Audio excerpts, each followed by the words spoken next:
Sa ating mga balitang pambansa, gaganapin po ang pinakamalaking balikatan exercises sa pagitan po ng Pilipinas at ng Amerika. 16,000 mga sundalo po makikilahok sa joint exercises ngayong araw. Makasama din po ang French Navy. Bukod diyan, may mga dadalo rin bilang mga observers mula sa 14 na mga bansa. Kabilang sa mga susubukan po ang mid-range capability missile system ng US Army. Unang nga po nagbabala ang China sa Pilipinas na magdudulot lamang daw na mas malaking insecurity ang gaganaping joint military drill. Pero sa isang forum noong Sabado, niliwanag po naman ni National Security Council Assistant Director General Jonathan Malaya na hindi paghahanda sa gera ang balikatan. Sadyang maraming bansa lamang daw talaga ang nagpahayag po ng kanilang suporta para nga sumali sa military drill. Ilang barko naman ng China ang namataan sa karagatan ng Palawan, isang araw bago isagawa ang pinakamalaking balikatan exercises sa Pilipinas. Ayon kay US Maritime expert Ray Powell, 2 Chinese maritime militia ships ang nakitang umaaligid sa lugar. Pero matapos ang ilang oras, umatras ang mga ito at nagtungo sa direksyon ng Panganiban Reef. Hinala ni Powell, tila may gustong ipahiwatig ang China. Nauna nang nagbabala ang China tungkol sa nagsasagawa ng balikatan exercises na magpapalala lamang daw ng tensyon sa rehiyon.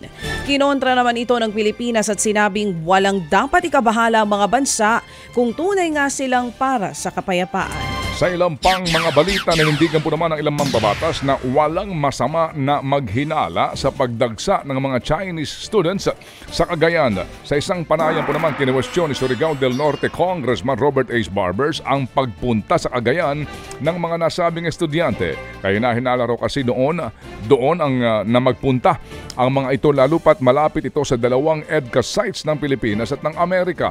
Marami ho naman daw ibang mga malalaking universidad sa Pilipinas. Dagdag pa ni Congressman Barbers, hindi niya isinasantabi ang posibilidad na baka nga mga espiya sila ng China.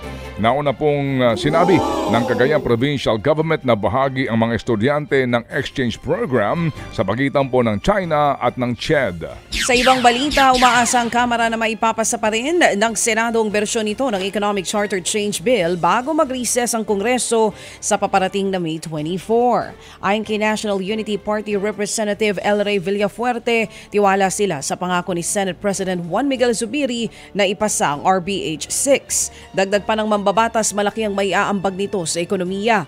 Sa pamamagitan kasi ng Chacha, mapapadali ang paglagak ng mga foreign investors sa Pilipinas.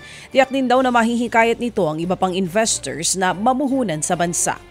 Sa kabila naman niya, nauna nang sinabi ng Senado na wala silang nakikitang dahilan para madaliin ang Chacha. Lalo pat base sa mga pinakahuling survey na maraming Pilipino ang ayaw o nakikitang hindi prioridad ang Chacha. Ipinag-utos po naman ng Office of the Ombudsman na kasuhan ng graft ang ilang dating opisyal ng Department of Agriculture kaugnay po ng mga irregularidad sa pagbibigay po ng higit na 2 bilyong kontrata sa isang kumpanya mula sa United Kingdom.